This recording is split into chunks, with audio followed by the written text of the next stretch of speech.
Welcome to Integrazo. In this video, I'll show you how to connect this plugin with your product. You can find the plugin download link in the description below. Let's get started. After activating the plugin, go to the plugin setup page from your WordPress dashboard. Now click on Select Plugin. A pop-up will open. Choose your plugin from the list. Next, click on Select Product. A pop-up will open. Choose your product from the list. After selecting both, click on the Save and Next button. Next, in Step 2, add your account authentication details. First, enter your account name for identification.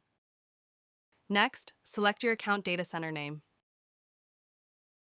Now click the Authenticate button.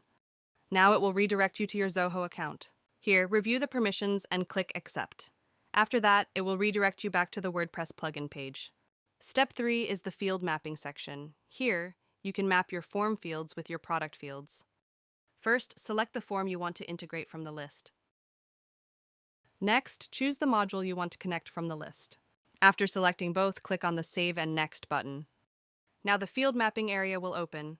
On the left side, the form fields will appear, and on the right side, the product fields will appear. Here, simply map the fields.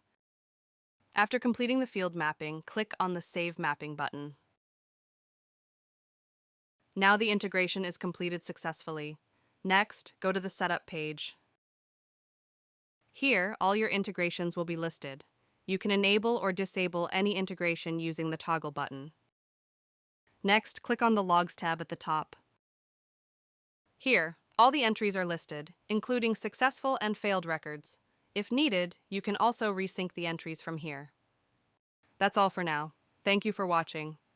If you have any questions, feel free to comment below. Don't forget to check the plugin link in the description.